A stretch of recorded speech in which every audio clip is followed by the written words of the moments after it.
Right, hello everybody, and a very warm welcome to Dorset Humanists. And as you can see, I've put everyone on mute for the duration of the talk as usual, but I will unmute you if you'd like to ask a question or make a comment when we get to the Q&A session. So our speaker this evening is Barry Newman. Barry is a retired intensive care medicine consultant, and this is his second talk for Dorset Humanists. He qualified at the University of Cape Town, and he was appointed consultant at Poole Hospital in 1988. And tonight his topic is living longer, a positive trend or a problem, ? So would you please all give Barry a warm welcome? You can either just shake your hands in the air or you can use the electronic clapping symbol so that we can give him some encouragement before he starts. Okay, that's great. I think that was a warm welcome, Barry. So, Barry, over to you. Right, first of all, sound check. Can you hear me clearly? Yes, I can, and I'm getting some nods as well. So. Good, good. All right. Well, thank you very much for having me again. I obviously didn't scare you off the last time. The talk I'm going to give tonight is in fact a substituted talk. I had another one prepared, but David and I agreed that it was not entirely appropriate at this time and that it might be misconstrued as Dorset Humanist official policy. It was in fact on assisted dying. So that's been changed to living longer. Living longer is a vast topic, aging, and I have been hampered in a way by having far too much time to prepare, which means I've discovered many aspects of this, none of which I could quite leave alone. So this is going to be a survey of a vast topic, quite superficial, quite broad, nothing much in depth. I'm sure we can do some deep diving in Q&A. And it's going to feel to me anyway like a skate across a large expanse of very thin ice. I'm not a good skater, and I hope if I fall in, you'll pull me out in the Q&A. There are some controversial things. Now I think I've got to try and screen share, like so. Host has disabled attendee screen sharing. Oh, I didn't mean to do that. Let's I'm see sure what I not. can.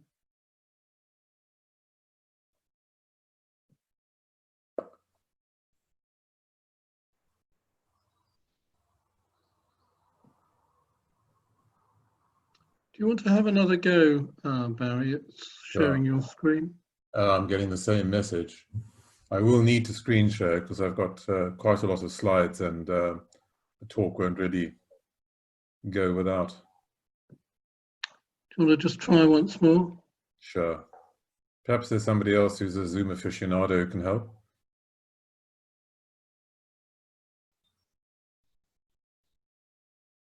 Are you still getting the same message? I'll try again. Yes. Sure. Something's working. Okay. Yeah, it seems to be working now. Right. Great. Okie dokie.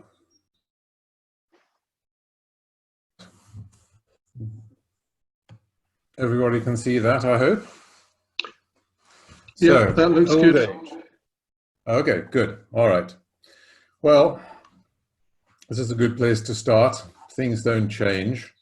It's, as I say, a very complex subject, and I will be flitting about a good deal, but hopefully there'll be plenty of time to talk about individual issues. If I do run on, David, please tell me and I'll truncate the talk. As I said, okay, fine. I've had too much time to prepare. Right. So you've had the health warning. The talk is a mixture of information and opinion. The information is quite reputable. I'll show you the sources that I took it from because facts and figures and statistics are often hotly contested. So I've tried to stick to reputable sources. The opinions that I express may be highly disputed. And for what it's worth, recommended reading on the subject in general is a very well-known book, which most of you have probably read or know about, called Being Mortal by an American surgeon called Atul Gawande. It's got a very American slant to it, but it's a very good book and famous for good reasons. So straight into the causes of living longer. Obviously, the place where you have to start is the genetic influence on aging. And if you look at the natural world, you can see that genes must play a very significant part, because geese that look to the untutored eye to be very similar animals other than their coloring and perhaps some minor variations in their environment live for very different time spans. Those are averages. The question that's often asked, particularly in the press, is where is the gene for aging?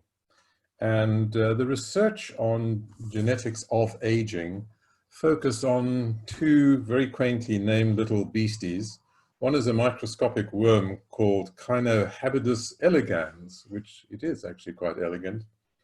And the other one is the Drosophila melanogaster, which is the fruit fly.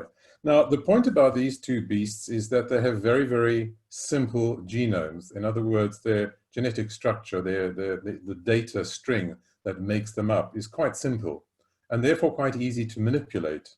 And aging genes found in these animals will not necessarily be translatable to humans, where very many genes influence aging. And each of these genes influence a whole lot of other things as well. So if you fiddle with them, you may have lots of unintended consequences.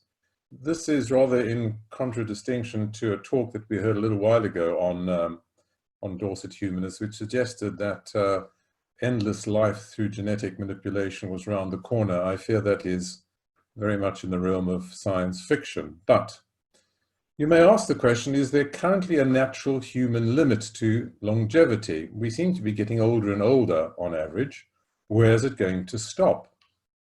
Well, there's one disputed paper, papers are always disputed, suggesting that with ideal current genes, in other words, choosing your parents extremely carefully and leading an absolutely peerless life, you could get to a mean of 115 and a maximum of 125. So there is perhaps a little way to go before we hit the glass ceiling. But I don't know if that's really true or not. As I say, the paper has been criticized, as all papers are. What are the causes? What are the causes of living longer other than genes? Well, obviously environmental things. If you poison yourself, you'll kill yourself quicker. Cigarette smoke, too much alcohol, radiation. Healthcare is a terribly important factor in longevity, but what most people don't seem to realize, it's not the latest cancer treatment or heart pills that make the big difference. It's the basic things of prevention of infectious diseases that occurs in children. So we don't think about dying of typhoid or cholera or diphtheria or a dozen other infectious diseases. They're off our radar, but they were very major killers and still are in other parts of the world. So prevention, hence the syringe and needle to remind me, is the major contributor to longevity. Lifestyle, well, here it gets a bit complicated. It's very hard to prove particular lifestyles or untangle aspects of them from other influences on longevity. And diet, is an adequate diet good enough for longevity, or do you need a magical Californian one? And a scientific aside here is that there is now very interesting both animal and human work to show that calorie restriction of the order of about 15% below the optimum diet, that's not 15% off an excess diet, it's 15% off what we ought to be eating, which is probably less than we do. This reduces your basal metabolic rate, which is the rate at which you turn things over in your body when you're not doing anything else. And this in turn reduces something called oxidative stress, which briefly is that metabolism produces poisons, things called free radicals, which basically mess up your cells and your genome. And if you reduce your basal metabolic rate, you can reduce the oxidative stress. You live a slower life, but it would appear that you can live a little longer. but this is very much in the realm of scientific exploration.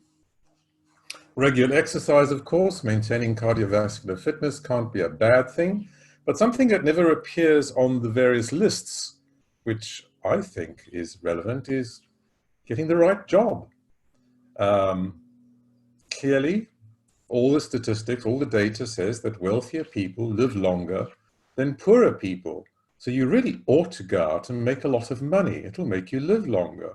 But if you can't do that, become an academic. Academics seem to live a long time actuarially. But the best job, I think, for living longer is to be a man or perhaps a woman of the cloth. It doesn't seem to matter what cut of cloth. You could be an imam or a vicar or a rabbi or any old thing religiously. It does seem that the job confers longevity, and it's very likely to do with the stress involved in being one of those people. In a picture, this is what's happening in the world. It's a picture that's worth staring at for a while. I know that I have. The dark blue narrow triangle in the middle represents the world population in 1950. A fairly narrow base. You can see how it pinches quite rapidly in the first years of life, indicating infant and child mortality. And then it progresses to be a tall, thin triangle. But as time goes by, as we move out through the onion layers of the picture, through to 1960, 1970, 1990, and through to the edge of the green at 2018, we can see the shape changing quite dramatically, particularly between 1990 and 2018. And the yellow sections are projected. And you can see that a thin, tall triangle is becoming a very fat bell and almost tending towards a square shape. And this gives you at a glance the future that is facing us in terms of demography of this globe. And alongside that, we get some fairly startling numbers coming from the world to the United Kingdom. And this is from a House of Lords report in 2012 called Ready for Aging. Between 2010 and 2030, that's just 20 years, absolutely nothing in historical terms, a blink, less than a blink of an eye.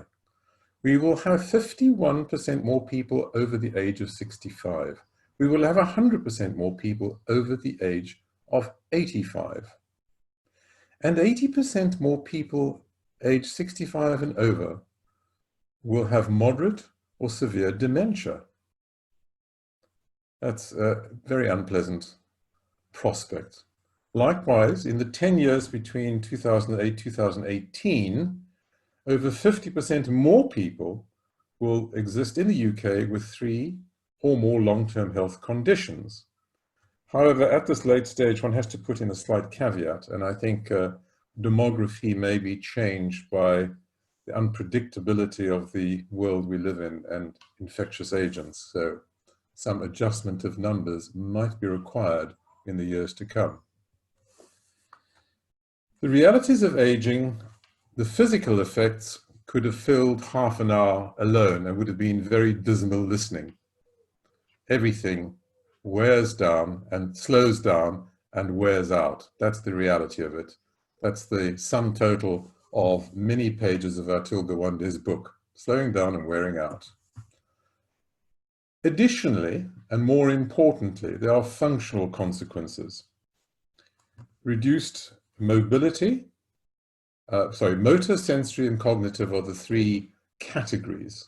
To look at what we call motor, what is called motor, reduced mobility, reduced strength, reduced coordination, fine motor skills, speed of reflex actions. Those are the things that deteriorate in the sphere of motor function. Sensory function as well, everything is blunted in a sensory way, and cognitive deterioration refers to thinking and memory. But there is, and once again, all of these can be elaborated on enormously, but there is one that is not very well dealt with in literature, and is not really talked about much in society, and that is the reduced intensity of experience of the elderly. Joy, sadness, love, anger, lust, taste, smell, colors, they all fade and become narrower. I would describe it as a narrowing of an emotional spectrum. This is not something commonly cited or explored in literature, and a theme throughout this talk will be intergenerational issues. And I wonder whether an understanding of this reduced intensity of experience is a source of intergenerational misunderstanding, which might lie at the heart of a lot of difficulties between generations. Are all these realities, the physical effects, functional effects, experiential effects, are they modifiable? Well, sadly, it appears not, despite the best efforts of the wellness industry and doctors and so on and so forth. In 2014, the World Health Organization, that produces a lot of information, which you can either believe or not, stated that there was no significant change, and this is a global figure rather than UK, so to take that in context, no significant change in mild or moderate disability has been observed during the past 30 years. That's 30 years prior to 2014. What they meant by moderate disability is just to compare it to severe disability. Severe disability would be needing assistance with all daily living activities of daily living. So mild to moderate disability means that you do need some help and you're not totally autonomous. Moving on to defining old age. Everywhere you look, you will find a definition of old age in a number. And that number is related to retirement, from employment, and or when your pension becomes available.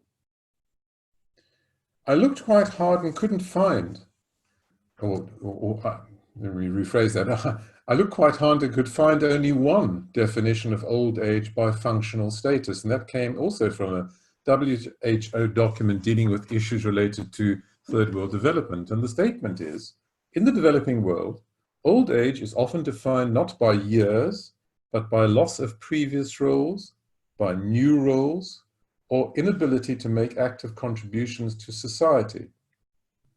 Here we have a definition of old age that is all about what you can do, not the number of years that you've been alive. And this, to me, has tremendous appeal. And applying this kind of definition to old age, or not applying it, might be a fundamental flaw as to how society in the developed world deals with aging. You hit an age and you fall off a cliff, rather than a changing of roles or reduced contributions. Does living longer mean that youth and middle age are also being extended? In other words, if longevity means that currently people living on average another, say, 15 years, is that another 15 years of youth, 15 years of middle age, and 15 years of old age? Well, if you were to look at the wellness industry, the holiday brochures and similar advertising, you would be led to believe that youth, or an aspect of youth, is being extended. You hear things like why 70 is the new 65, and read why 65 is the new middle age. And you might be tempted to believe these things. But sadly, these are the exceptions, and they are promoted as aspirational norms, which I think also distorts discussion about the realities of aging and how age should be managed or dealt with. The psychological effects of aging are overwhelmingly, unfortunately, negative. Depression, isolation, these are often driven by physical and cognitive deteriorations. Societal factors, poverty, one particular one mentioned is supporting a spouse with dementia. And dementia comes back time and again as the lurking enemy. Over the age of 65, the incidence is 7.1%. Over the age of 80, 17%. And over the age of 90, 33%. So the psychological effects of aging are, on the whole, deemed to be unpleasant. But there is a positive aspect, and it's worthwhile considering these. We believe, and this is from an age charity side, we believe that more people living longer represents a huge opportunity for society. Changes are needed so more people can enjoy good health, financial security, socially connected, and have a purpose in later life. Now, one reads very many statements of this nature from, how should we say, the age lobby or the age concern lobby. But unfortunately, when you pick them apart, they tend to be quite strongly of the nature of hopeful thinking. Can the effects of aging, in fact, be ameliorated? Can the effects of aging be lessened? Well, here we move into aspects of improving the quality of life and addressing needs and wants. The assumption about the needs and wants of elderly are generally made or generated by younger people. And this is an assumption that I think is very, very widely made. It's not explicitly stated, but it seems to be an undercurrent of all discussion of how to make the lives of the elderly better. The assumption, I believe, is that the elderly must surely want what they have lost. And this assumption is influenced by media and advertising. And as we said before, exceptions to the rule of aging are held to be the aspirational standard. You know, the muscular, tanned, 70-something-year-old heading out on his surfboard. That kind of thing is presented as what all elderly people should aspire to. But the assumptions that elderly must want what they have lost may be quite wrong and may as well be part of a generational disconnect. So more on addressing the needs and wants of elderly people. Studies where the elderly express their own views about what they want, and these are not very common, I must say, tend to produce different priorities to those commonly assumed. And without going into the actual data of these studies, which I can cover in Q&A if you like, but the conclusion that I come to reading this information is that perhaps older people should be listened to more. We should not ask what we want for them, but what they want for themselves and what they regard as living well. And I think if you ask these questions, you are surprised. There are significant differences between what is assumed and what elderly people actually want. I've called these gaps in understanding intergenerational incomprehension. And one of the reasons is experience and memory. Maybe, and here I'm speculating, and the ice is cracking, the old have forgotten what it's like to feel young. And the young have no insight into what it's like to be old. Each generation lives in its own world, and I've had much personal experience dealing with this when you have elderly people who are unwell and young members of family express views on what should happen, what ought to happen, and what kind of life their elderly relative was living. It's really quite disconnected often from reality. But the young don't understand how the old live. How can they? Now I'm going to leave that strand and head off in a different direction. I did warn you about the bumpy ride ahead. I'm going to turn to economics, and I'm always a bit scared these days of turning to economics because I get very confused by all the contradictions that appear within that field. But I'm going to have a go at lobbing a few things in here. The first statement is fairly unequivocal. Increased lifespan is a primary measure of economic development. That's after things like infant mortality, maternal mortality in childbirth. Those are also very important indicators of economic development and health development that goes hand in hand. But lifespan is number one, I think. And a routine prediction that you will read absolutely everywhere in one form or another is that in developing countries, the cost of pensions, social care, and healthcare for the elderly will rise to the point of unsustainability by the working population. One figure bandied about is that 10.7 million people can currently expect inadequate, whatever that means, retirement incomes in the UK. So when you consider the economics of aging, it tends to also be a very negative story, but in it, of course, there's complexity. The one, sorry, there's something on my screen that looks like a pencil mark. Is anybody else seeing that? Yes, I don't know where that's come from, Barry, but don't worry about it. It's not too Yes, well, distracting. I didn't put it there. It's very curious. Yeah, strange. Okay, so on with the economics of aging. In amongst this morass of impenetrable data that I scanned, I came across this ratio, which I think is very helpful for focusing the mind. It's the old age support ratio, OSR, and I think it's unexceptional. It's mainstream economic calculation. It's a ratio of the number of people economically supporting one inactive person. Now, in the UK currently, and I think these are fairly current figures. Oh no, 2015. There it is. The OSR, the old age support ratio, was 3.22. That means 3.22 economically active people are supporting one economically inactive or dependent person.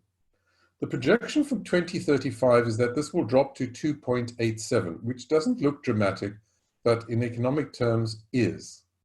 But if you want drama, look at the very old support ratio, which plots the change over one generation. It plots the number of people between the ages of 50 and 64 in comparison to the number of people over the age of 85. And you will see that the 50 to 64-year-olds will be essentially supporting their parents or their parents' generation, roughly. In 2010, there were 8.3 50 to 64-year-olds supporting one over 85-year-old. But in 2050, this will slump to 3.1. And that is a very, very daunting number. In addition to which, the needs of the elderly rise with age. So the economics of aging appear to be extremely troublesome. But confusingly, there are other views, more positive views, confusing views. This is a World Health Organization statement about the United Kingdom just a few years earlier, stating that research in the UK in 2011 estimated that the contributions older people made through taxation, consumer spending, and other economically valuable activities were worth nearly 40 billion more than expenditure on them through pensions, welfare, and healthcare combined. So are the elderly really net contributors to the economy? And if this is true, why the preoccupation with the burden of the elderly? As I say, I'm sure there are explanations, but they're not immediately apparent to me. A further alternative view on the economic aspects of aging is that rather than framing expenditure on older populations simply a cost, they are better considered as investments. And these investments can yield significant dividends, both in the health and well-being of older people and for society as a whole, through increased participation, consumption, and social cohesion. Now, I can only see one word there, consumption, being part of some classic economic model, not participation and social cohesion. But perhaps we hear, and I thank Henry for pointing these things out to us, perhaps we're talking here about economic efficiency, which is profit and growth, versus effectiveness, which is delivering a different agenda. So perhaps if we set a different agenda for the economy, we can achieve success through participation and social cohesion. But setting different goals for the world's economy would be quite a big task. What can be done? Is there a way out of this? Well, I don't know, but the House of Lords seem to know, and their select committee, which published in 2013, came out with these bullet points in the summary, some of which I think have been addressed or are being addressed, but possibly not sufficiently. End cliff edge retirement. Here we get back to the idea of not retiring at an age, but retiring when your function deteriorates to a point where you either don't want to or really can't safely do your job. An older statutory retirement age. Well, I think recently there's been quite a lot of political discussion about retirement ages, but if demography is to be used scientifically or accurately, then perhaps the retirement age for women needs to be older than for men rather than less. More part-time, flexible or different work. Well, we do see more part-time, flexible and different work in our economy at the moment, but I somehow don't think the gig economy is going to suit elderly people very much. Rethink, and here the ice is perilously thin, and I'm aware that I'm drifting into a very complex area with a single statement, which is hopelessly simplistic. Rethink defined contribution pension schemes. This is, to my simple mind, pension schemes where you cannot be quite sure of what you're going to get till the very end, rather than a defined benefit scheme where you know exactly what you're going to get. The Lords seemed to think that defined contribution schemes were not a good thing at all. Encouraging savings, which is a fine thing to say, but when you pass laws saying that people can take large tax-free lump sums from their pension pots and reduce their income, it doesn't exactly chime with the idea of encouraging saving. And the last one is the big bombshell, of course, is restructuring of healthcare. Restructuring of healthcare is a topic which can take us pretty well forever. It involves changing priorities, changing funding schemes.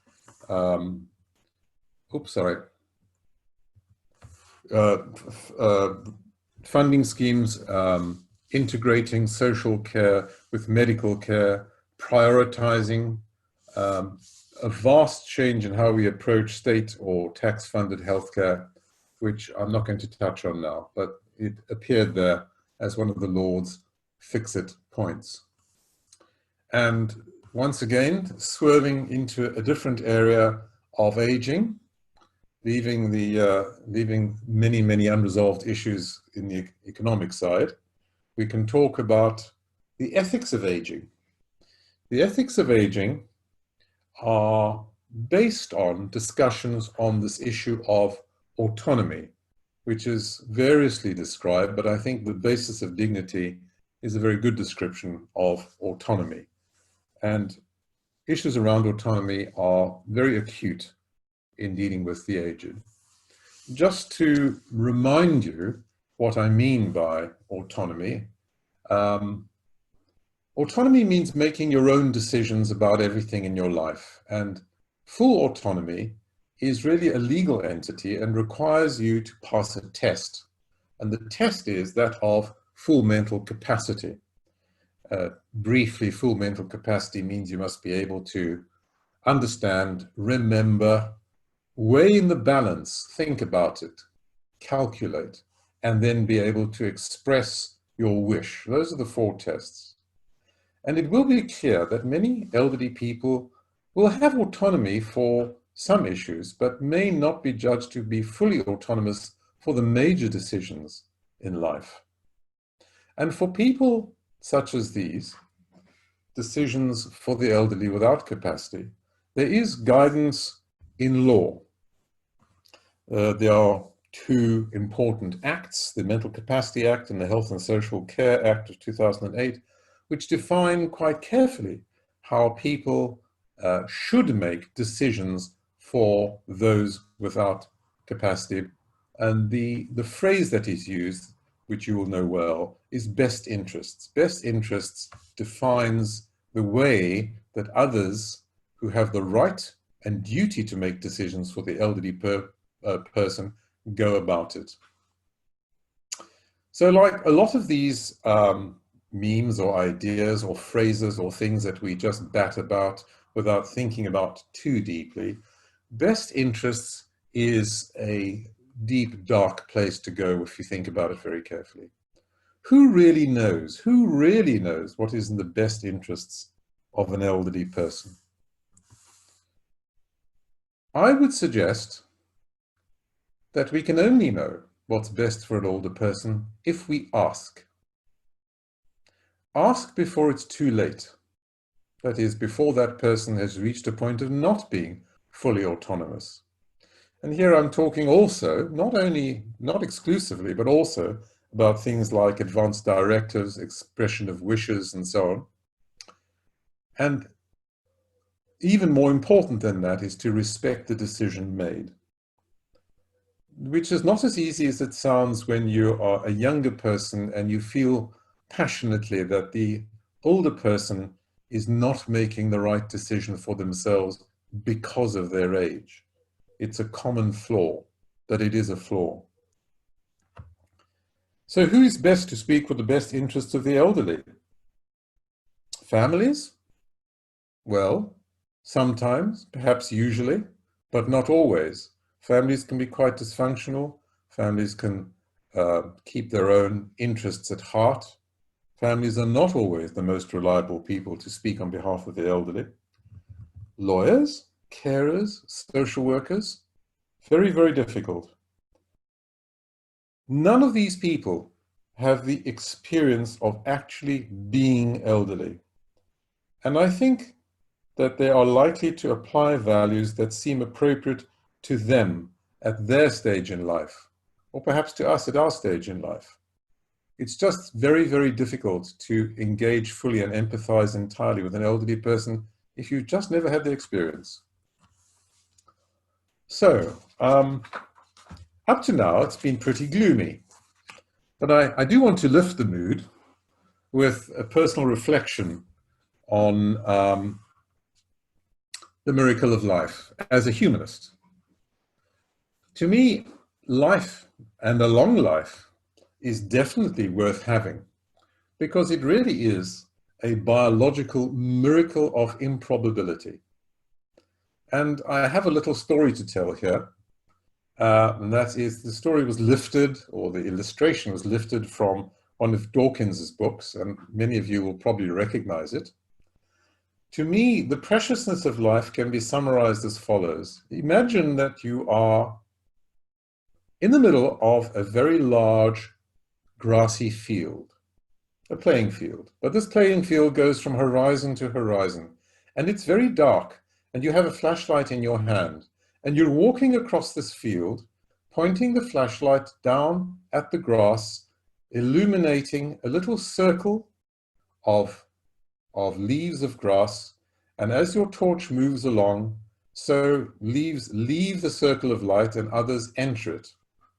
And to me, this is a very, very good illustration of the miraculous improbability of life, of all the eggs and sperms of all our ancestors down the ages, the millions of dice that had to be shaken and rolled to come out at the precise number that is you or me is a miracle of improbability, and therefore something to be really savored.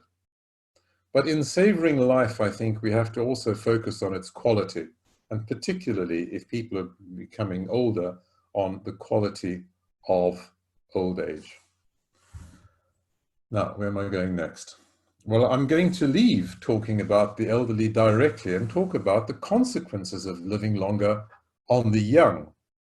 I'm going to carry on and talk a little bit, if I can just check the time. Can I carry on for another 5 minutes? Yeah, it's fine, Barry. I think you've had 35 minutes so far, so Oh, is that all? Okay, fine. you're well within normal limits. All right, okay. The consequences of living longer on the young, intergenerational conflict. Now, this is also a very vast and murky area. It takes you into philosophy, politics, ethics, and various other issues. But just to try and define where we are with generations, these are the current generations sliced up with titles. The baby boomers are now 56 to 76, roughly. By the way, these numbers vary a little bit depending on which source you look at, but they're very close. Generation X is the generation between 41 and 55. Generation Y, also known as the millennials, are 26 to 40. And the kids are Generation Z. And the reason for defining these things is that in the UK at the moment, there is a perception that baby boomers are having it good, but at the expense of the young. What are these tropes, these perceptions? Well, the baby boomers got a free university education. It is true that when most of us went to university, the proportion of population that went to university was quite, sorry, excuse me, I'm assuming everybody in the audience is roughly my age, which is absolutely untrue. Those of us who are of a certain age, I should say, who went to university, got a free university education because very few people proportionately went to university in those days, and the economics of society was such that it was possible to provide university education free. That is not to say that the baby boomers are to blame for current economic woes in education. Another trope is that baby boomers can afford to retire early, and certainly that appears to be true for a proportion of people who have enjoyed life during a period of economic prosperity and relative peace. Not our fault. Financial security in retirement due to generous pensions. Well, that follows from the previous, but it certainly doesn't apply to everybody. And if you look at old age economic commentary, you will see there frequently that there's a very substantial proportion of the retired population who are living in relative poverty. The cost of housing pops up time and again, as if the shortage of housing is a direct result of the actions of people of the baby boomer generation. That baby boomers are still working and taking jobs from the young.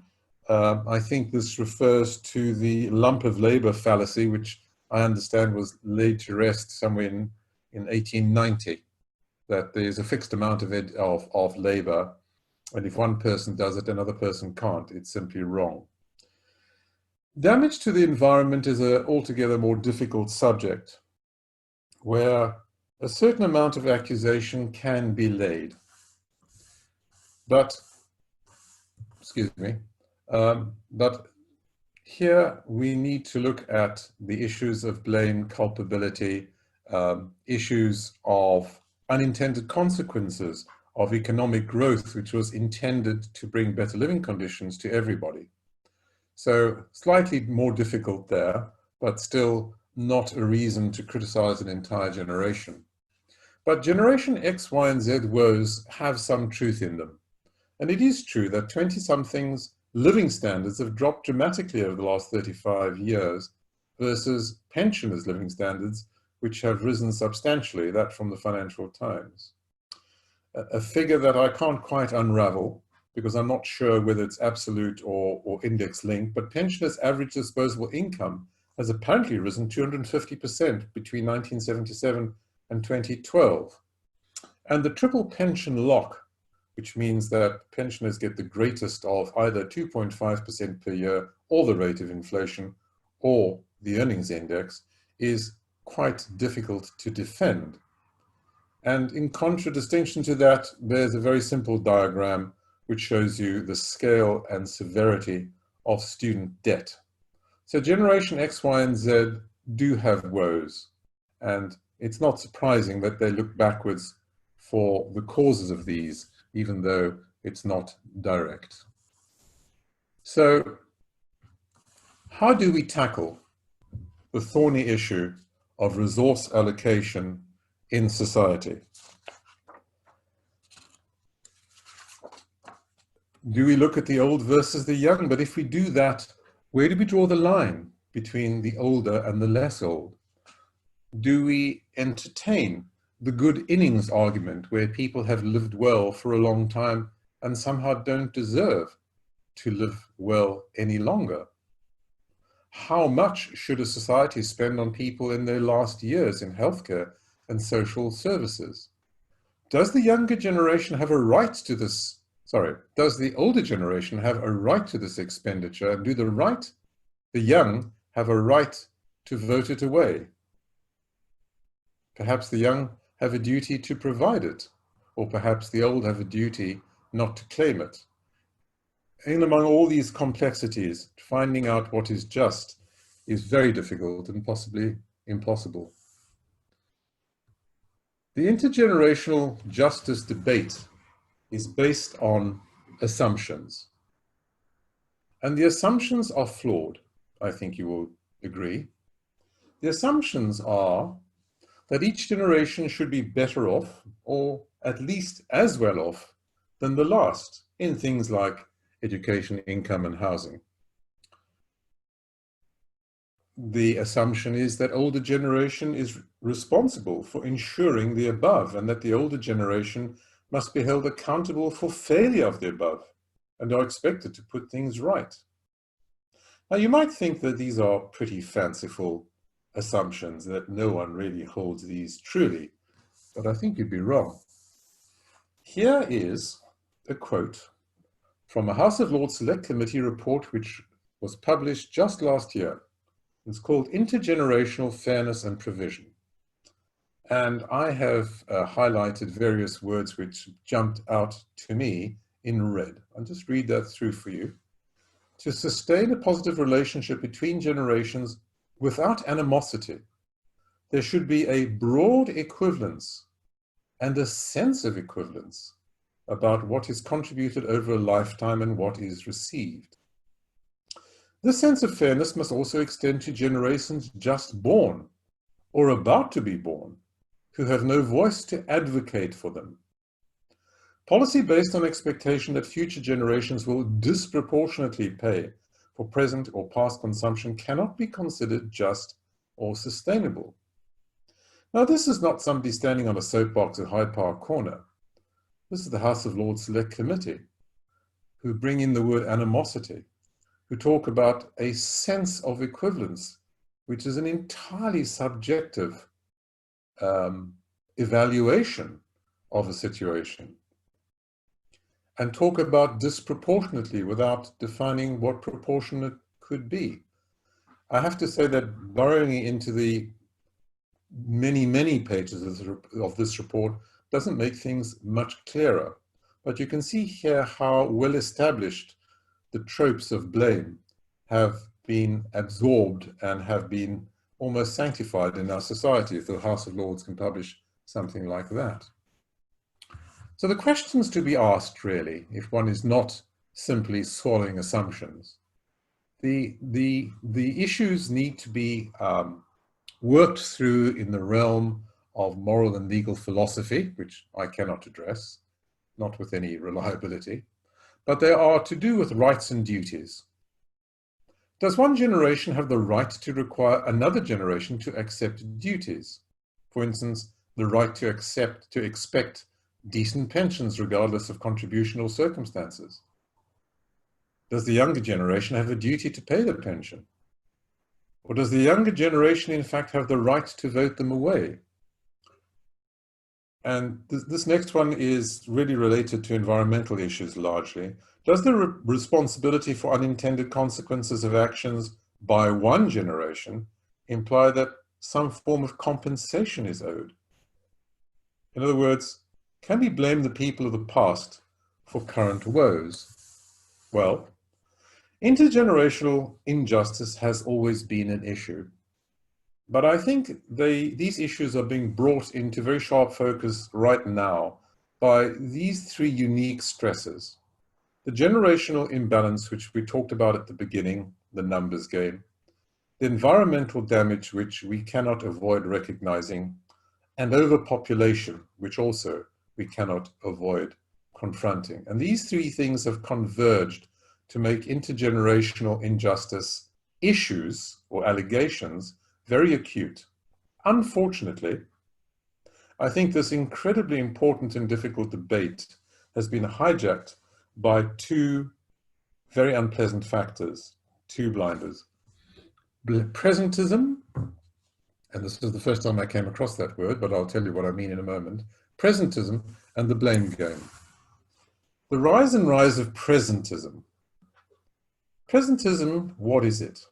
An uncritical adherence to present-day attitudes, especially the tendency to interpret past events in terms of modern values and concepts.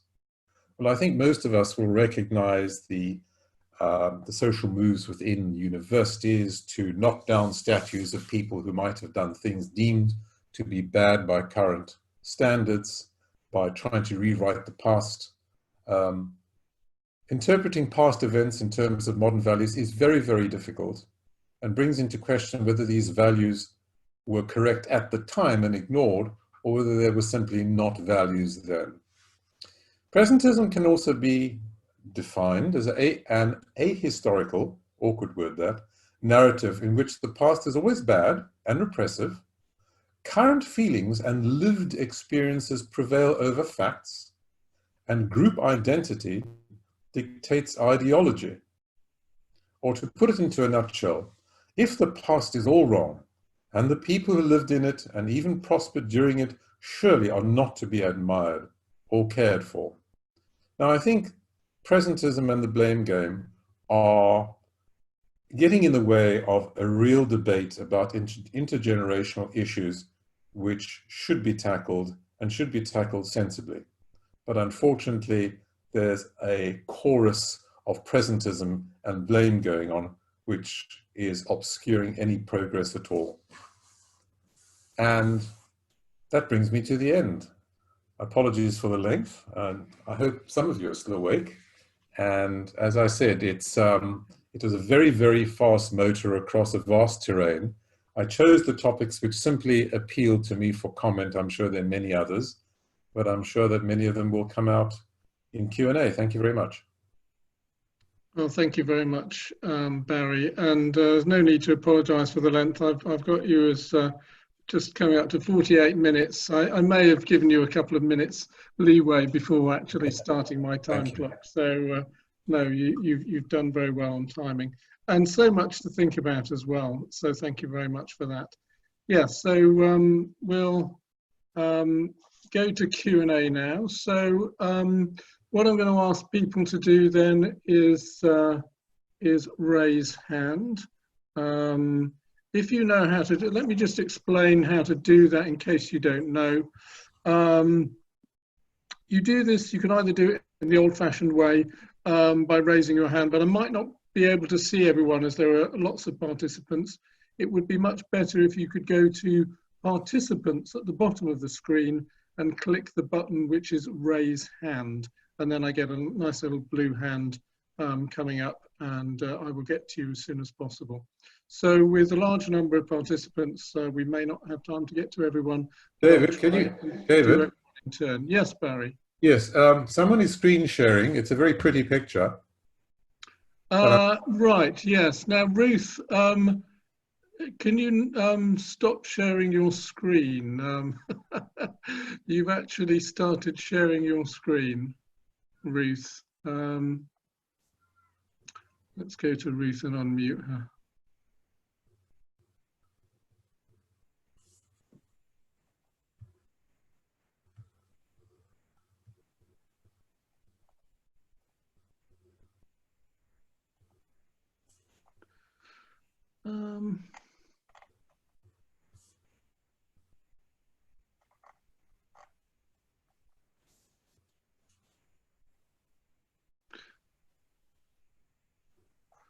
Yeah, I'm not sure where Ruth is at the moment.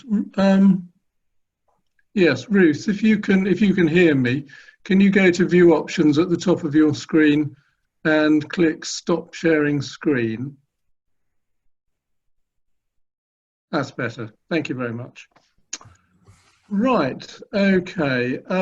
So we've got a couple of hands gone up. Aaron was first off the block. So Aaron, I'm going to unmute you and let me just try once more. Yeah, Aaron, what's your question for Barry? Okay, that's a great talk. Wonderful as always. I just made a few notes on the relevance about the costs of old people that when they go into retirement, they cost. Not knowing that your next page was going to explain that a little. But I also put down that people in retirement would release ISAs, so they'd be putting saved money that was knocked away back into the economy. There'd be increased spending with cruises and meals and retirement and grandchildren, all that kind of thing. And more spending generally because mortgages would be paid off. So I think, as you said, I think 40% increase or 40% was mentioned somewhere.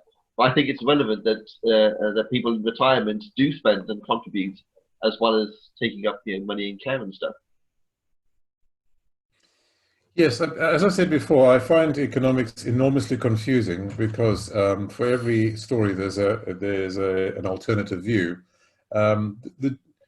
If you look at sources that address the issue of economics and aging, the most consistent message is one that older people consume resources, and they are and will be consuming resources at an ever increasing rate that is not affordable.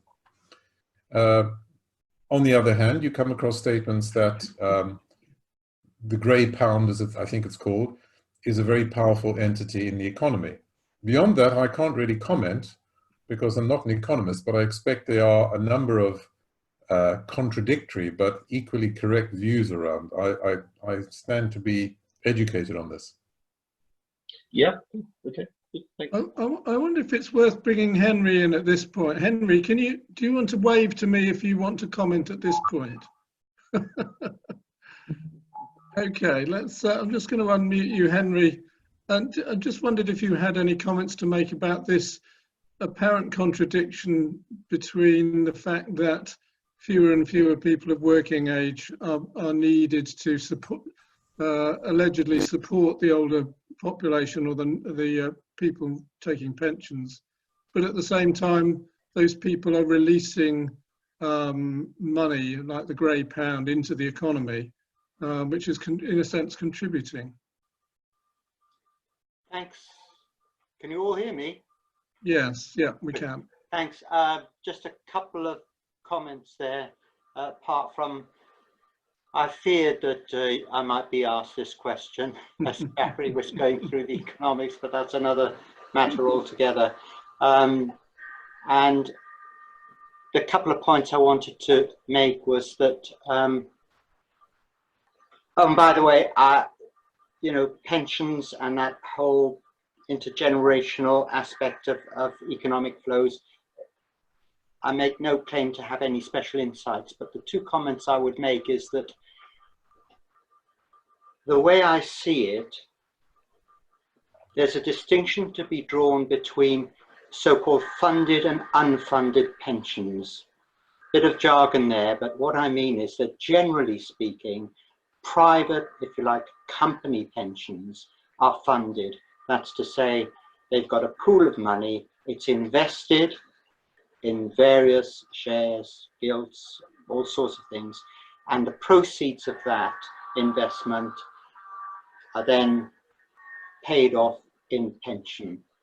And I know that many of the companies do suffer so-called pensions gap there, but what doesn't happen is that the staff of those companies, they don't have to sort of fork out their money and hand it over to the pensioners of the same company.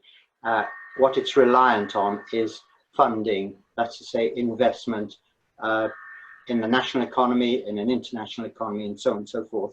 Compare that with the situation of state pensions, which as I understand it, are unfunded. So you're taking tax money out of working population, and you're handing it over to pensions.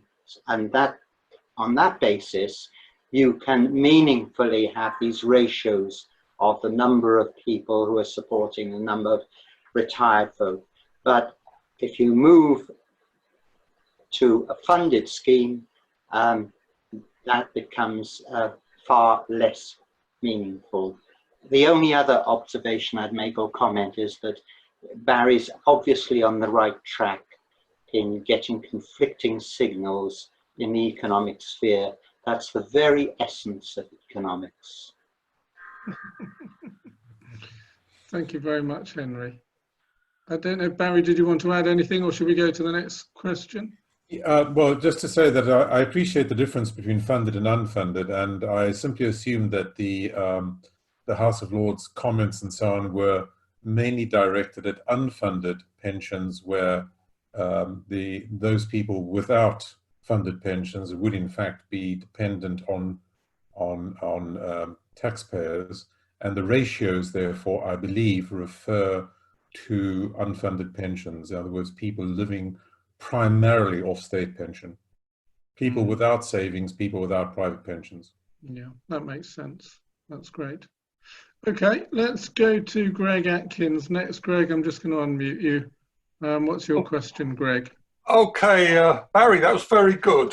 I got a number of comments and questions, but I'll just keep it short. But so I'm going to put the critical one in first, just to, well, I'm a baby boomer, you see, so I can't help being defensive. And it struck me that a lot of what you're saying was very negative towards baby boomers. And if you look at it positively, a lot of the way that young people live today, things like the internet and just their general way of living is due to us. I mean, there is a positive side to looking at this as well.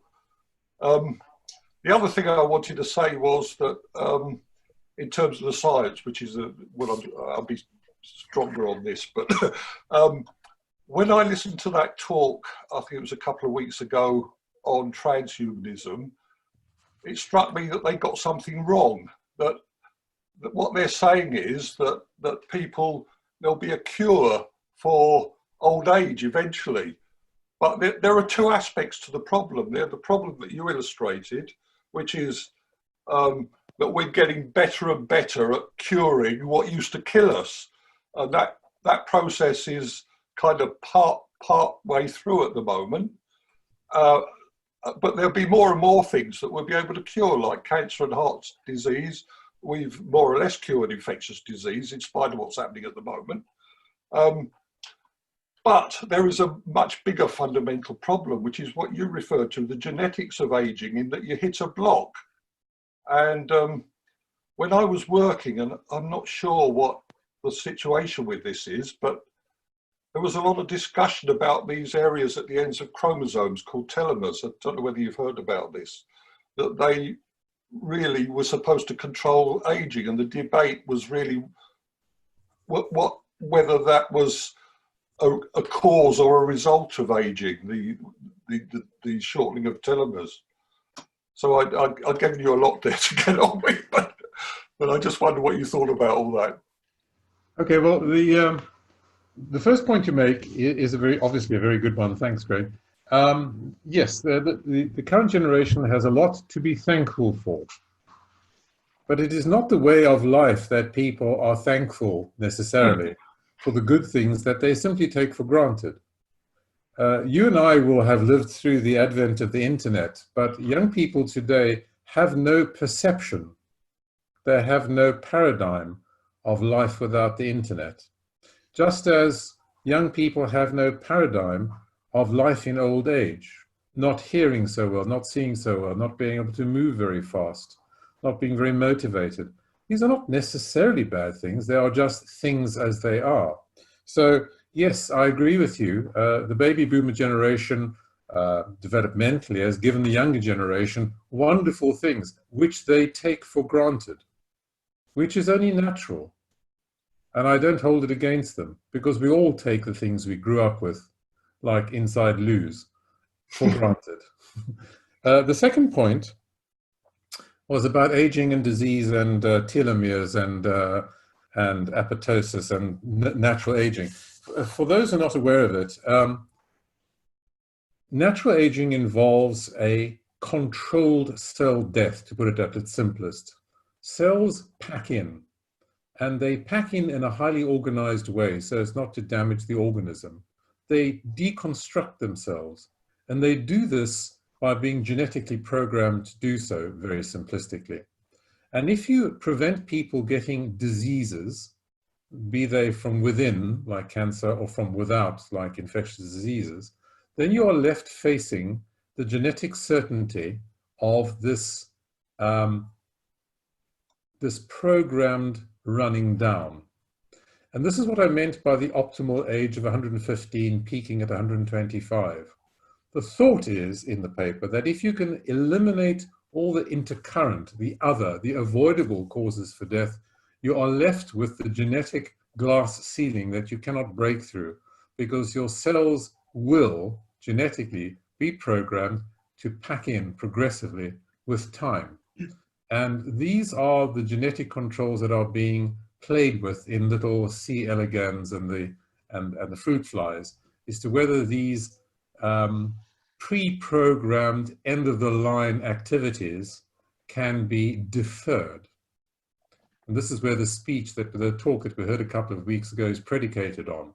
It's finding the key to opening the door to endless life. Well, we'll see.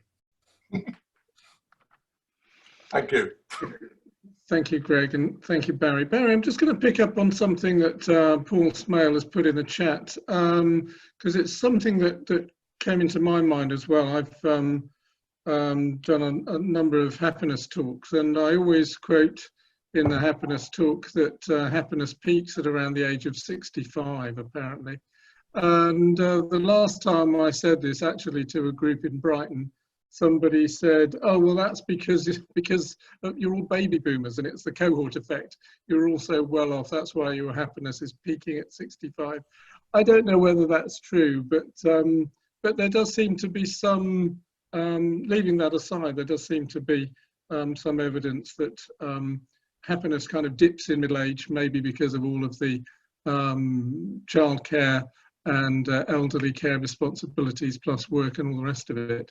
And people's happiness does seem to, as a kind of statistical average, seems to increase when you get into the retirement years. I don't know if you've seen anything to corroborate that. No, not really. I can only put a personal spin on it, and that is that I think if you're in good health and you've made good provision, or you are well provided for, reasonably provided for, then the release from the stress of work has a lot to be said for your happiness quotient. And this creates, to me, the difficulty of expecting people now, because we're living longer and we have to fund our old age, expecting us to work for longer. Now, I don't know about anybody else, but I got to the stage where I was finding work actually quite hard. And I felt that my performance was dropping off to a standard that was unacceptable to me. And I think that living longer doesn't necessarily mean we're going to be able to do our established work, the thing we've done before, which is why we have to look at altering roles, why that quote from the defining age in terms of function, what you can do. If you can't do what you have been doing, it doesn't mean that you have to stop doing, but it does mean that you can do something else, something a little slower, something a little less demanding. So the cliff edge retirement of, I have a career, it comes to an end, and then I don't do anything. Somehow that is probably going to have to change, but personally, I wouldn't like to be operated on by a 70-year-old surgeon, if you get my drift. Okay, that's great, thank you. Let's go to Simon Bowden next. Simon, what's your question? Well, I don't know if my mum, Angela, would like to come in on this at all, but I was wanting to raise this, go to the controversial area of assisted dying, because it seems to me that society is pushing itself to rather unsustainable situation, and the point at which life becomes less valuable, it seems to me, is to do with that area of autonomy that Barry referred to in the talk. And so I'm wondering whether we're talking about assisted dying or whether we're talking about a big scaling back of publicly funded medical extension of life beyond a point where people are able to make their own decisions and understand roughly what is happening in the world, when the things which we think of as making us distinctively human in some way above the other animals traditionally in the past, when that distinction fades and we become more of our animal selves. So I mean, I was wondering partly what Barry thinks about the notion of assisted dying, whether it could ever be valid, and how that autonomy might be defined, whether it would be different things for different individuals. You know, one person would say, well, when I can no longer understand this line of Shakespeare, then shoot me, and somebody else would be, you know, setting the bar rather lower. What does Barry think about those things? And Simon, before we leave you, I'm wondering if Angela would like to add anything. Angela, have you got anything to add at this point? No, we weren't really talking about assisted dying today, so I don't really want to talk about that. Thank you. Can I just add? Okay. Just to add, I mean, maybe this is a very good thing, because I know my mum was thinking quite hard about this about a year ago, and in fact was very dischuffed with the humanists because they weren't providing any methods we know, for this to be achieved. But so I think my mum is probably significantly happier now than she was a year ago, for whatever reason. Maybe because of these Zoom talks. Okay, Barry, over to you. Well, yes. As I said before, I have a talk. Well, assisted dying has been an issue of great interest to me for most of my professional life. And I'd be happy to talk about it in detail some other time. I think it's very important when you talk about it not to personalize it and not to bring in a personal experience, because that just makes the discussion very hard. But in terms of autonomy, which I would like to address, I think that older people should be given choices that younger people don't really understand. And by this I mean that the quality of life for some elderly people at some times becomes burdensome. And their autonomy tends to be taken away at the most important time of life, making the most important decisions. And I think that listening to and respecting the wishes of older people is something that we just don't do well enough. There's a lot of very well-meaning acting and deciding on behalf of elderly people, and some fairly unsubtle overruling of elderly people's wishes. But I think these are very bad things, and I think if there's a take-home message for me from preparing this talk and thinking about it, is that older people have a voice. They should be listened to with patience. And if you want to hear what they have to say, ask them, and ask them early enough, and hopefully record it, and above all, respect it. I hope that goes some way to answering the question. Okay. And Barry, we'll reschedule your talk on assisted dying Yes, maybe later in the year or at some point. Okay, let's go to Sally Hawksworth. Sally, I'm trying to unmute you. Let's try again.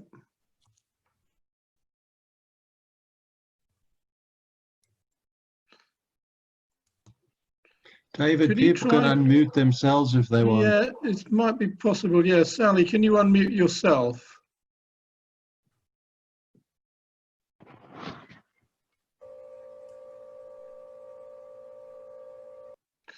Sally, we can't hear you at the moment. All right, Try, I've done it. try So again. a little thing just appeared and allowed me to do it. It wasn't working Okay. before. Good. Okay, yes. Thank you, Barry, for very interesting talk and very interesting questions being raised so far. Mine was not really so much of a question, but more a sort of comment on. In fact, it occurred to me that not only Barry and someone else who was speaking earlier, but practically all of us looking at the pictures were basically in the baby boomer category.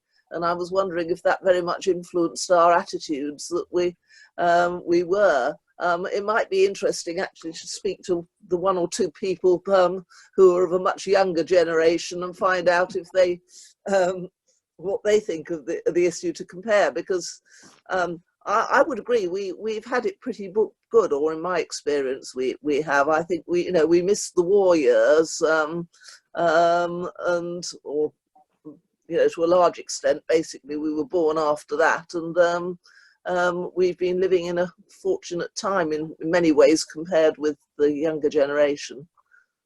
So anyway, that's just my thought. Thank you, Sally. We didn't have the internet for most of the time, so it feels like the dark ages now, the sort of pre-mobile phone, pre-internet, but anyway, Barry, I don't know if you wanted to comment at all on what Sally said. No, just to reiterate that, obviously she's quite right. We've lived through very fortunate times, and to some extent, it looks like we're being blamed for it. Yeah, I mean, I've certainly heard that. I mean, going into schools, I don't think I've heard it too much directly from school students, but I've definitely heard that view being expressed, and it is concerning, because you kind of think, well, and I'm not sure that we're culpable as individuals or even as a cohort. It's just the way things have gone. But yes.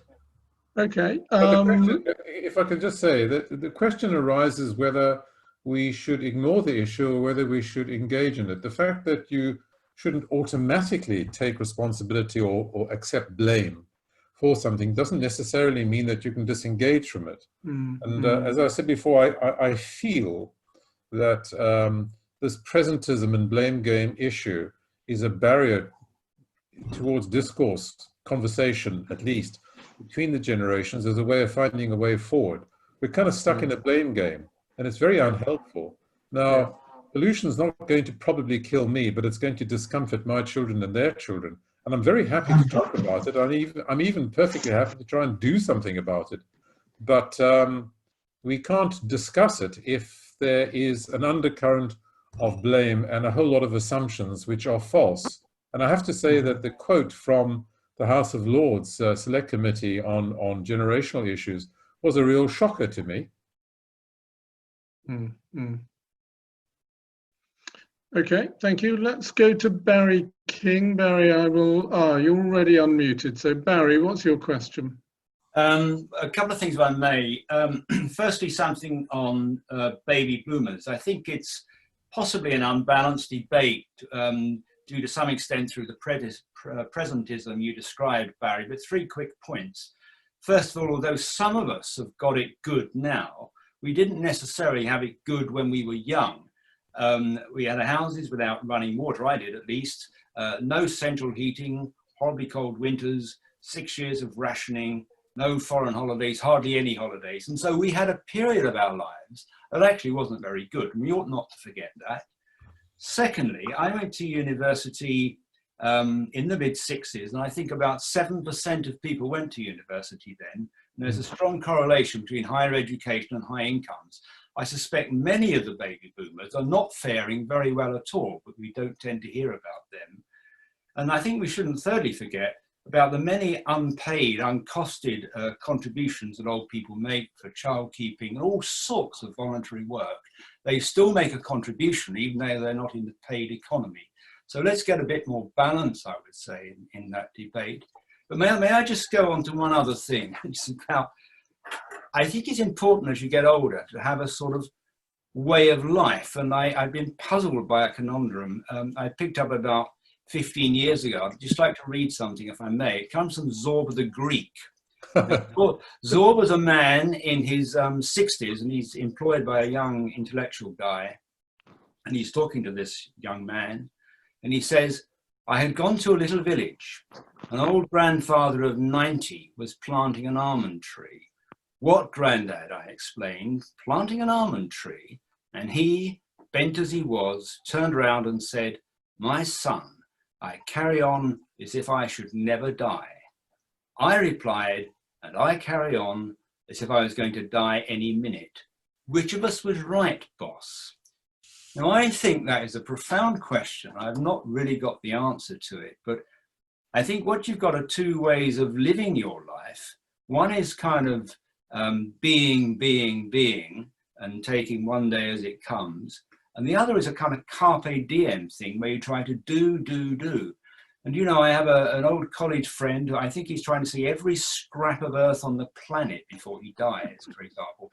So how do you decide between those two? I still haven't really decided for myself. I don't know. I just throw that out. Barry, do you want to respond? I can't imagine why I should have any answers to that. but I certainly see what you mean. Yes, an attitude to how to live is a very deep philosophical question, isn't it? And that is why just making a practical comment on that is that to do, I think, would, to me, involve engagement in current issues, even though I'm leaving them behind gradually. And engagement in current issues would be to take the concerns of the young reasonably to heart and not say, well, we had our time when it was not so good for us, the implication being that you should as well, just tough it out. I think it's a more constructive approach to say there are problems and why don't we all try together to get to them. But intergenerational incomprehension, I think, if I may just elaborate very slightly on this, I think we all empathize from personal experience. It's very hard to empathize with something with which you have never engaged. So you need some kind of foundation or example or environment in which to plant your empathetic views. And how on earth do younger people empathize with the elderly, with the older, where they cannot imagine seeing out of the eyes of the elderly? There is a reverse problem as well, is that too many older people forget what it was like to feel young. And I think that it would be helpful for older people just to dredge their emotional memories for what it was like to feel young and frustrated and angry and have high expectations and hopes and face a world where, unlike us, where we were looking down the tunnel with a lot of light coming in the end, young people today feel like they're looking down a tunnel at a pinprick of light.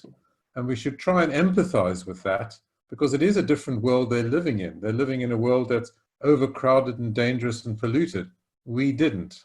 So there is this issue of how do you empathize with something you've never experienced? That's the young dealing with the older people. And there's a kind of laziness on the part of older people who can't be bothered to try and remember what it was like to feel young. Okay. Barry King, did you want to come back, or should we move on to the next? Not really, thanks ever so much. But there is a Bob Dylan line, "I was so much older then, I'm younger than that now," and clinging on to that. Yes.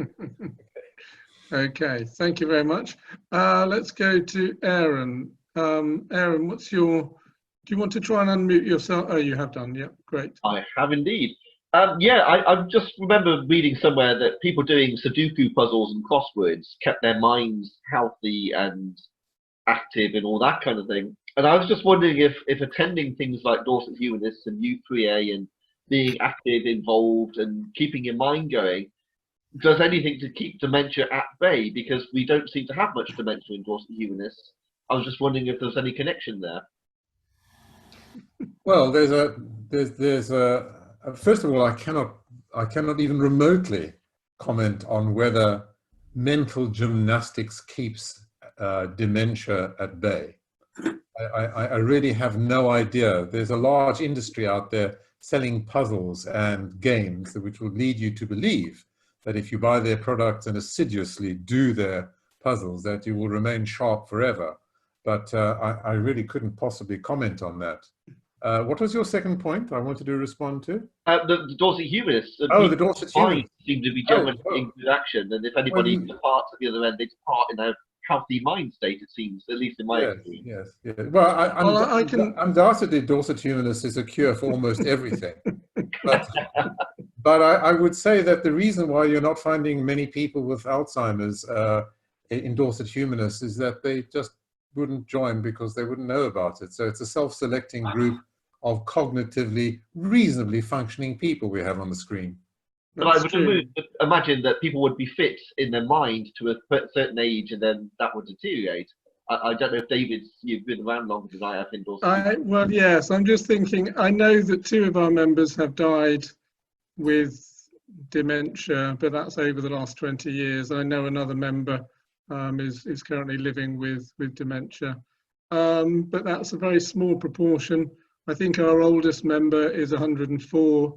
Our next oldest member is coming up to 100 this year, and we do have some nonagenarians, if that's the right word. So yeah, definitely being a member of Dorset Humanists will certainly add at least 10 years to your life. Well, you're going to have to put that on the website.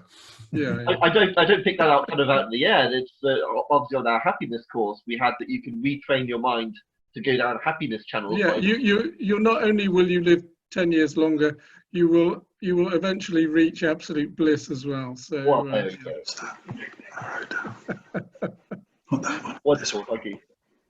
Okay, let's go to I'm just going to mute Lisa and Richard. Let's go to Roger Chambers. Roger, what's your question? Thank you. It's just apart from saying that I thought the presentation was excellent, there are a couple of things I would like to take you up on a little bit. One was this question of intergenerational incomprehension. Now, I don't think we talked about it in those terms, but I trained as a social worker in the 1960s, and one of the things we certainly gave a lot of consideration to was this question of how possible it was to empathise with people in situations which you hadn't experienced. And we were really quite convinced that it was possible. And I mean, if you don't think that's possible, then the whole world of social work and probation services and things falls apart, because you're having to deal with all kinds of problems which you've never experienced. Probation officers dealing with murderers and paedophiles and so forth. So you really do have to be trained and to learn to understand these things. And I think it's perfectly possible. The other thing I wanted to mention was this question of baby boomers and millennials and so forth. And this is more of a question that I don't understand the answer to. But I wonder if it's helpful to categorise people into these cohorts of people who are millennials and who are baby boomers and Generation Z. There's surely a whole range of different kinds of positions and attitudes amongst those people. People who are baby boomers may have just as many misapprehensions as people who are millennials and vice versa. Yes. Would you like me to respond? Thank you. Yes. Okay. On the question of empathy, I think we might be getting tangled up in semantics. I think without wanting to go into it in detail, as I'm really no expert, I think there's a difference between understanding something, being sympathetic, and being empathetic. And I think empathetic involves a degree of feeling the same way as the other person, and it's deeper or more personal than understanding or having insight into. It's actually having a kind of shared experience, which I'm quite sure that many people, and particularly social workers, are trained to understand and have some insight into the people that they're working with. But I see empathy as something rather more emotional and requiring some kind of conditioning or programming or experience beforehand. In terms of categorizing people into these slices of humanity with these labels, I'm afraid it's just a reality that that's the way the sort of social sciences work, dealing with generations of ages and looking for common features between them. I'm quite sure you're absolutely right, and that you don't change your nature simply because you're born 1 year into one category or 1 year out of another. But this is just sort of trend analysis and generalization, and it's common currency, and I don't make any excuses for it. I'm just delivering to you what I've read, and it seems to be just very commonly held. It may well be flawed. I just think that there are people who are, you know, there's another generation, another cohort of people who start in the middle of one generation and live live to the middle of the next. But I don't agree with you at all about empathy and sympathy. I mean, we were very careful when I was a student that empathy was not having experienced it, it was not being emotionally involved, was not sympathetic, but was understanding in a deep, very clear way the attitudes of other people. And that's empathy as opposed to sympathy. Anyway, that's just a point I wanted to make, but okay. Sorry, well, clearly, professionally, you use these words in a very, very precise sense, and I respect that. It's just that perhaps I have an unprofessional and less precise view of the matter, but I recognize what you're saying, definitely. Thank you. Okay, thank you very much, Roger. Let's go to Sally again. Sally, do you want to unmute yourself? Yep, I think I've done it this time. Yeah. Yes, on the subject of empathy, I was thinking that I didn't most of the time in my teenage years and early 20s spend the time thinking about people much older than me as a group that I had to rebel against. I wasn't a particularly rebellious teenager and everything, but I sort of feel that most of my experience of things outside of my own direct experience, most of my understanding and feelings of things have come through literature. You know, when I was a child, I read voraciously, and it's not just reading; it's also you know, watching television, films, anything like that, the arts, that sort of puts you into the position of situations that you're not in, other countries, other historical periods, and you know what it's like to be a member of the other gender, and also different, you know, times of life. And you know, you read a book which is you know, or you read a poem by someone who is an old person writing about what it's like to be old. You know, you read a book about someone in another country in another time, and so on, and you feel intense sympathy, let's say, at any rate, with the character, but you know, understanding of what it's like to be them. And I don't think you need to be stuck in where you are and unable to appreciate anything outside, because there are people there who will tell you that's what literature is all about. Yes, I suppose the only comment I can make is that did you come across a reasonable body of literature which wrote about the experiences of the elderly? I would have to think about it. I suppose you are right that there may not be quite so much. I mean, more people write about youth because they've all lived through youth and they haven't all reached the stage of being old. But I think there will be things that you can read, you know, things written by writers when they are old as well as when they were younger. And anyway, writers generally may be quite good at sort of going back into of looking into what it was like, maybe, you know, because of their experiences of living with their grandparents and hearing their grandparents talk to them and seeing how their grandparents are. You know, I think it is possible to imaginatively get into what it is like for someone who's older than you as well as someone who's younger than you. And for younger than you, although, as you say, we may well forget to some extent what it's like to be young, we all do have memories of being young that we can try and tune into. So it ought to be easier for us. Okay, thank you, Sally. Right, we've got Lisa, I can see your hand is up. I'll get to you in a moment. Karen Preston. Karen, do you want to unmute yourself and yeah, go ahead. Yeah. Just a point and maybe a question as well. I think it's a great sadness, really, that our society doesn't seem to celebrate what elderly people can bring. I'm at the point where I'm kind of considering aspects of retirement and thinking, so what can I contribute? And I feel I have a great deal to contribute.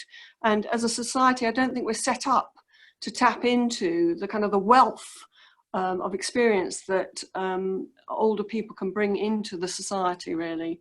And that's maybe part and parcel of the family unit breaking down and us moving away from our small villages and communities. So one would hope that in time there might be a mechanism to bring back that kind of expertise into society. That's just one observation, really.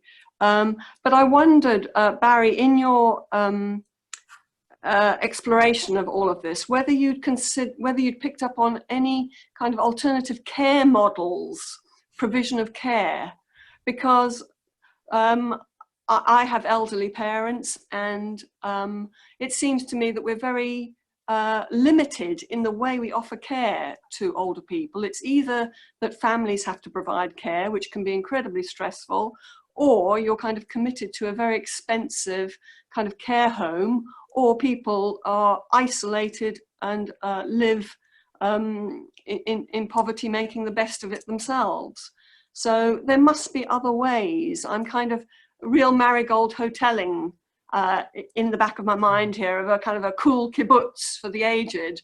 There must be other ways of delivering care to the elderly. I wondered if you had any thoughts on that. On the first question of considering retirement and what you might contribute, I think all of us who've retired have probably faced that. And all I can say is my personal experience is that you're quite right. There are no schemes or systems in society for offering opportunities to people in retirement to participate in systematic organizations, that can provide services in our society. What you tend to have to do is go look around among the charities and try and find a little niche for yourself. It's very ad hoc, it's very disorganized, it's very wasteful, it's very repetitive. There are many people doing the same thing, many charities trying to do the same thing. If there could be, and I absolutely agree with you, if there could be a more systematic approach to harnessing what older people in retirement can do, quite separate from their jobs, bringing experience from their lives and their jobs into it, but not necessarily a continuation of their jobs. I go back to that quote from the World Health Organization about the definition of old age and about changing roles. We're not really given an opportunity to change our roles. If we do, we've got to go and hunt around in the charity sector for something to do. And I agree with you, it does need some kind of consistent organization. Now, it's interesting, something that Henry mentioned to me a while back. He said when he lived in the United States, the seniors movement was far more politically active than older retired people are in this country or perhaps in Europe.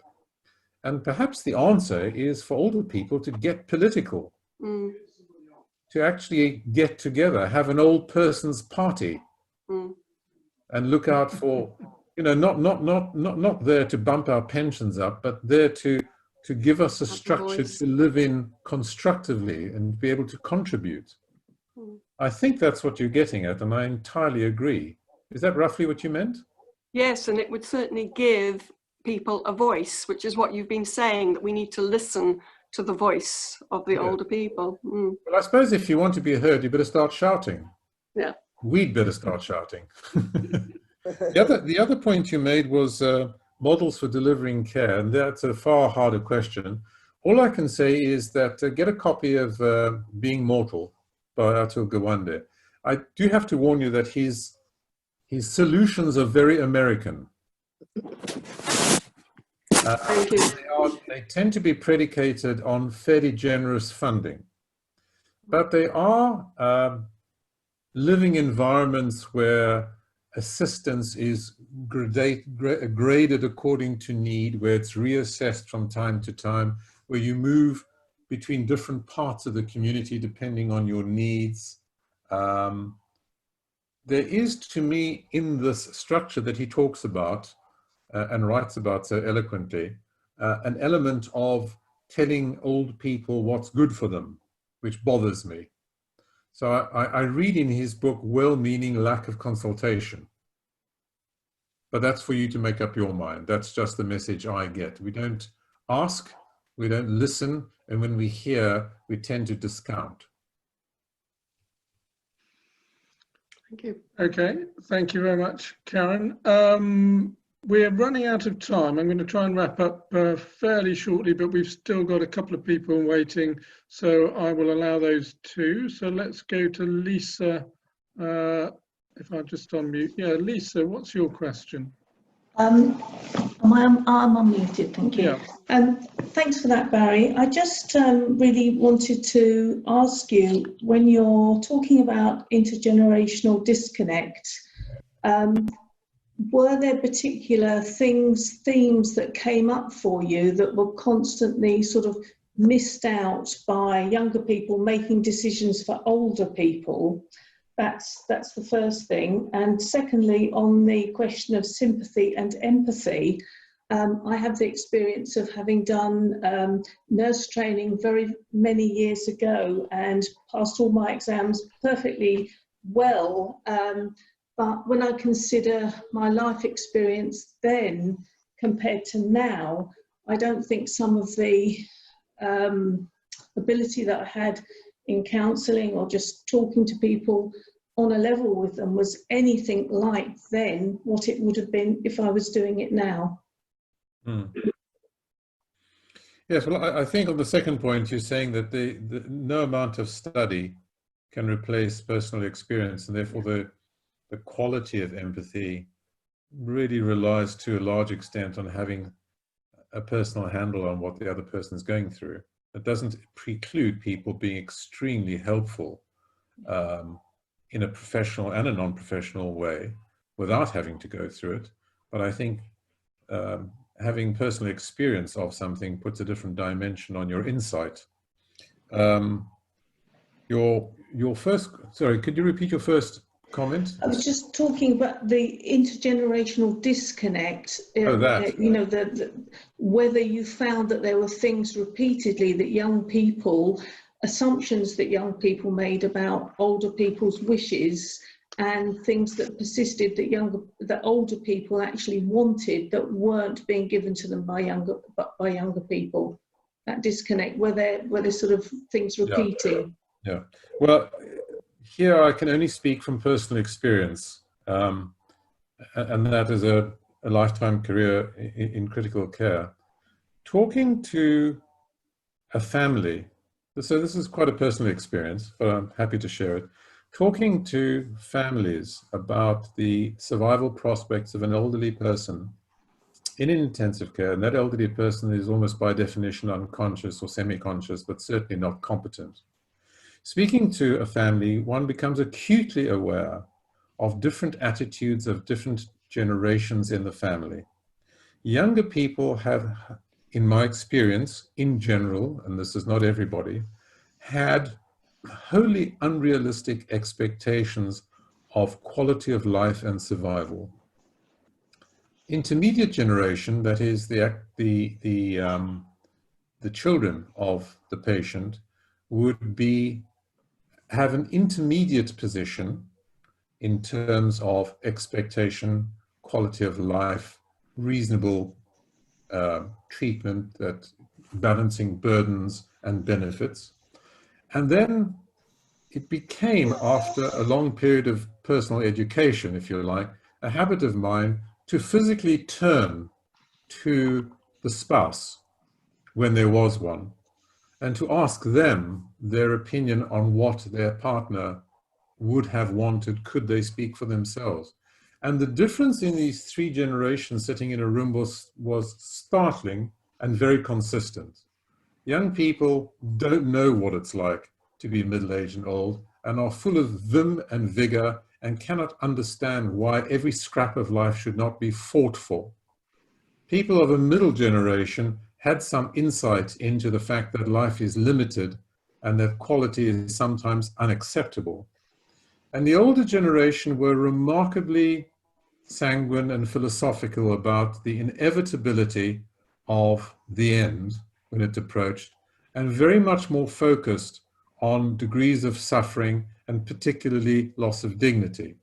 So your answer to your question is, that is the kind of intergenerational incomprehension that became very apparent to me early on. But of course, in every professional or life experience, you'll come across a set of different ones. This was just the one that became very clear to me in the course of work. Does that... Thank you very much. Thank you very much indeed. Yeah, thank you, Barry. That's fascinating. Okay, our last question for this evening is Simon.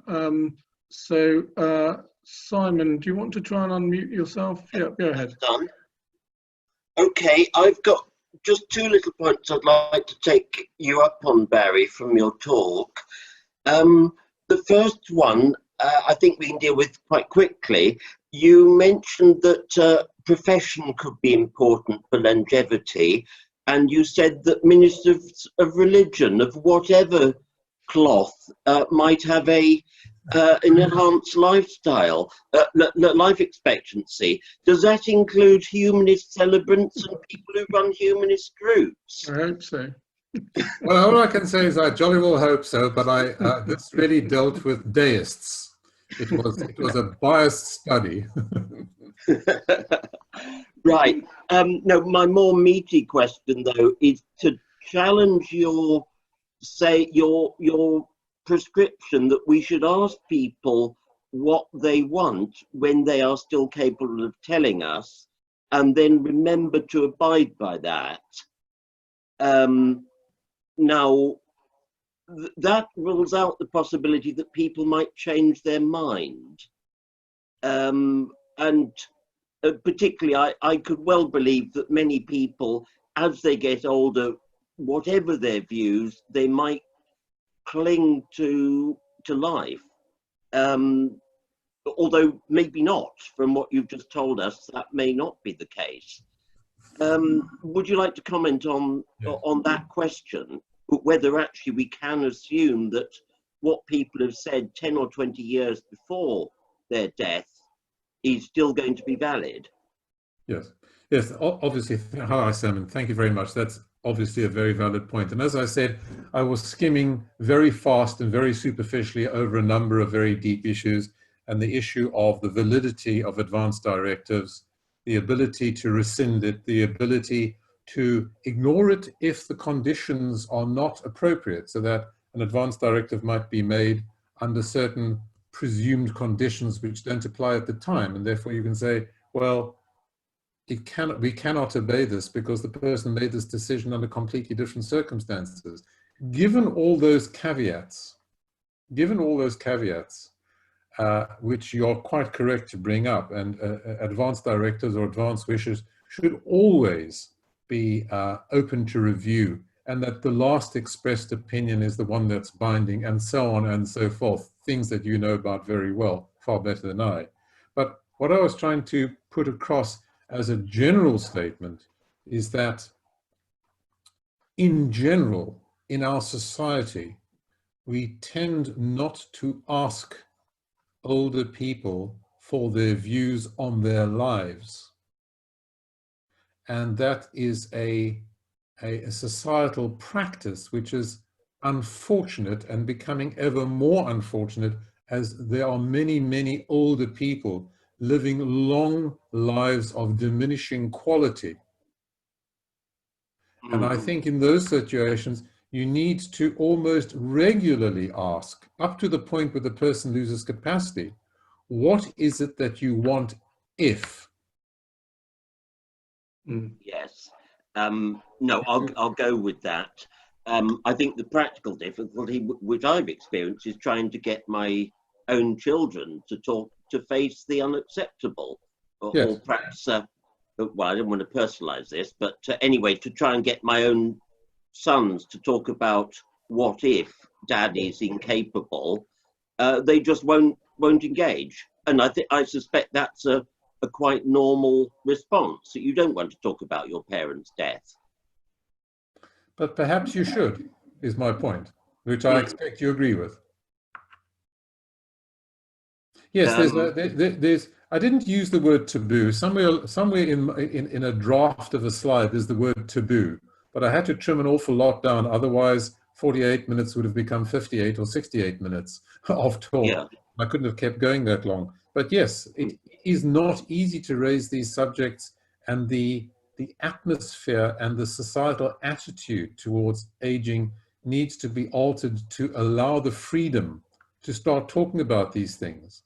We can't avoid them anymore because we're not in that demographic little dark blue triangle where old age is a rarity. We're in the sort of fat yellow bit where an awful lot of people get awfully old and awfully decrepit.